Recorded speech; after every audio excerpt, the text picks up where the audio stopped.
பாருங்கள், ஸ்டவ் பற்ற வச்சு கடாய் வச்சுட்டேன். கடாய் நல்லா சூடு ஏறிடுச்சு. அரை கப்பு எள்ளு எடுத்துருக்கிறேன். எள்ளு வந்து வறுத்துக்கலாம்.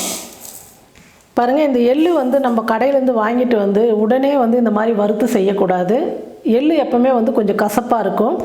எள்ளு நல்லா ஒரு அரை மணி நேரம் நல்லா தண்ணியில் ஊற வச்சுட்டு நல்லா கழுவி சுத்தம் பண்ணி ஒரு வெள்ளை துணியில் போட்டு நல்லா வெயிலில் காய வச்சு எடுத்து ஸ்டோர் பண்ணி வச்சுக்கோங்க. அந்த மாதிரி நல்லா கழுவி சுத்தம் பண்ணி ஸ்டோர் பண்ணி வச்சுக்கிட்டிங்கன்னா வருஷத்துக்கு வருஷம் கெட்டு போகாமல் இருக்கும். நம்ம வேணுன்றப்போ வந்து எடுத்து இந்த மாதிரி வறுத்து ஏதாவது நம்ம இந்த மாதிரி தின்பண்டம் செஞ்சுக்கலாம். அப்படியே நீங்கள் வாங்கிட்டு வந்து செஞ்சிங்கன்னா ரொம்ப கசப்பாக இருக்கும், சாப்பிடவே முடியாது. சுத்தமாக கழுவி நல்லா இந்த மாதிரி அலசி கல்லுலாம் இல்லாமல் எடுத்து சுத்தமாக எடுத்து வச்சுக்கோங்க. ரொம்ப நல்லாயிருக்கும். அப்போ தான் எள்ளு வந்து நல்லா பொரிஞ்சு வர அளவுக்கு நல்லா வறுத்துக்கலாம். பாருங்கள், எள்ளு நல்லா வறுந்து நல்லா பொரிஞ்சு வந்துருச்சு. இப்போ எடுத்துக்கலாம். ஒரு தட்டில் போட்டு நல்லா ஆற வச்சுடுங்க. எள்ளு எடுத்து அதே அளவு அரை கப்பு வேர்க்கடலை எடுத்துருக்குறேன். அதை நல்லா வறுத்து எடுத்துக்கலாம்.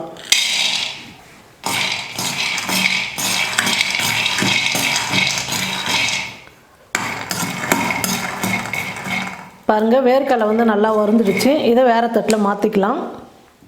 2 கப்பு கேழ்வரகு மாவு எடுத்துக்கலாம். 1 கப்பு வெல்லம் வந்து நல்லா துருவி எடுத்துக்கிட்டேன்.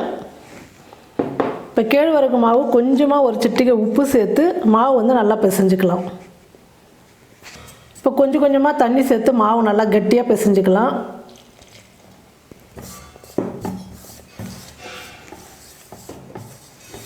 அடை தட்டுற அளவுக்கு மாவு பிசைஞ்சுக்கணும் கெட்டியாக.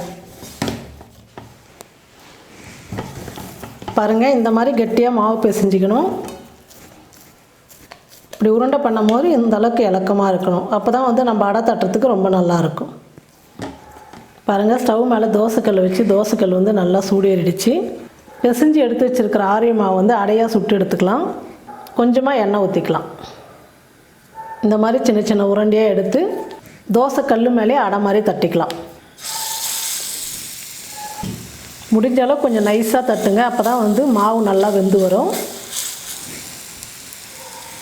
கொஞ்சம் லேசாக தண்ணி தொட்டுட்டு தட்டினீங்கன்னா நைஸாக வரும்.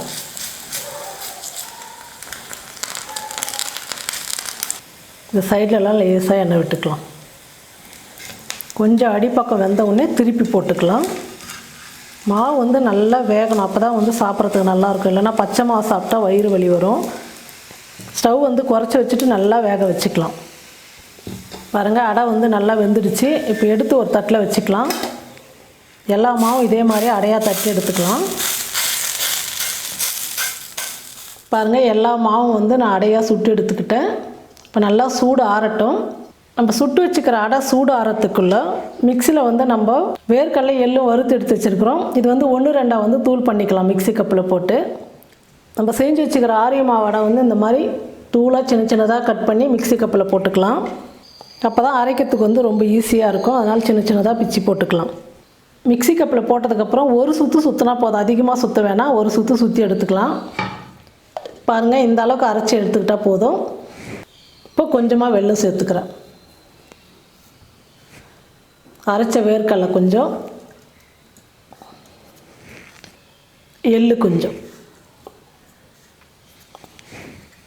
மறுபடியும் இது மிக்சியில் போட்டு நல்லா அரைக்கும் போது தான் வெல்லம் எள்ளு வேர்க்கடலை எல்லாம் வந்து மிக்ஸ் ஆகி நல்லா வரும். அதனால் ஒன்றா சேர்த்து மிக்சியில் போட்டு நல்லா அரைச்சி எடுத்துக்கலாம். பாருங்கள், நல்லா அரைச்சி எடுத்துக்கிட்டோம். இந்த மாதிரி அரைக்கும் போது நமக்கு உருண்டை பிடிக்கிறதுக்கு வந்து ரொம்ப ஈஸியாக இருக்கும். பாருங்கள், இதே மாதிரி எல்லா அடையும் வெல்லம் வேர்க்கடலை எள்ளெல்லாம் போட்டு மிக்சியில் போட்டு நைஸாக அரைச்சி எடுத்துக்கலாம். பாருங்கள், எல்லாமே வந்து நான் அரைச்சி எடுத்துக்கிட்டேன். இந்த அளவுக்கு இருக்கணும். அப்போ தான் நம்ம வந்து லட்டு பிடிக்கிறதுக்கு ரொம்ப நல்லாயிருக்கும். இப்போ எல்லாம் ஒன்றா சேர்த்து நல்லா பிசைஞ்சிக்கலாம். ஏன்னா நம்ம மிக்சியில் வந்து 3-4 முறையாக போட்டு அரைச்சிருக்கிறோம். அதனால் இனிப்பு ஒரு பக்கம் இருக்கும், ஒரு பக்கம் இனிப்பு இருக்காது. அதனால் எல்லாம் சேர்த்து நல்லா பிசைஞ்சிட்டு அதுக்கப்புறம் லட்டு பிடிச்சிக்கலாம். இது 1 வாரம் 10 நாள்னா கூட கெட்டு போகாது. மாவு வந்து நல்லா வெந்துடுச்சுன்னா கெட்டு போகாமல் நல்லாயிருக்கும். குழந்தைங்களுக்கெல்லாம் வந்து தினம் ஒவ்வொரு லட்டு கொடுத்தீங்கன்னா ரொம்ப உடம்புக்கு நல்லது. எள்ளு வேர்க்கடலை ஆரிய மாவு வெல்லம் இதெல்லாம் சேர்ந்து நமக்கு வந்து ரொம்ப வந்து இரும்பு சத்து அதிகமாக இருக்குது. இது மாதிரி கொடுக்கும்போது ரொம்ப நல்லது. பாருங்கள், நல்லா பிசைஞ்சிட்டேன் நான். இப்போ சின்ன சின்னதாக உருண்டை பிடிச்சி வச்சுக்கலாம். இந்த மாதிரி சின்ன சின்னதாக வந்து லட்டு பிடிச்சி எடுத்துக்கலாம். நம்ம பெரியவங்கலேருந்து சின்னவங்க வரைக்கும் இந்த மாதிரி நம்ம செஞ்சு சாப்பிடும் போது ஆரிய மாவெல்லாம் சாப்பிடும் போது உடம்புக்கு ரொம்ப நல்லது. களி கூழெல்லாம் சில பேர் குழந்தைங்க யாருமே சாப்பிட மாட்டாங்க. இந்த மாதிரி நீங்கள் செஞ்சு கொடுக்கும்போது இனிப்புலாம் இருக்கும்போது ரொம்ப விரும்பி சாப்பிடுவாங்க. பாருங்கள், ஒரு சத்தான ஆரிய மாவு லட்டு பிடிச்சி வச்சுட்டோம். ஆரிய மாவு, எள்ளு, வேர்க்கடலை, வெல்லம் எல்லாம் போட்டு செய்கிறதுனால ரொம்ப உடம்புக்கு வந்து நல்லது. பெரியவங்கலேருந்து குழந்தைங்க வரைக்கும் இந்த மாதிரி செஞ்சு தினம் ஒவ்வொரு உருண்டை சாப்பிடும் போது உடம்புக்கு வந்து நல்ல இரும்பு சத்து கிடைக்கும். கண்டிப்பாக நீங்கள் இந்த மாதிரி செஞ்சு எல்லாருக்கும் கொடுங்க. கண்டிப்பாக இந்த மாதிரி நீங்கள் செஞ்சு பாருங்கள். செஞ்சு பார்த்துட்டு எப்படி இருக்குன்னு சொல்லிட்டு கமெண்ட் பண்ணுங்கள், ஷேர் பண்ணுங்கள். நன்றி.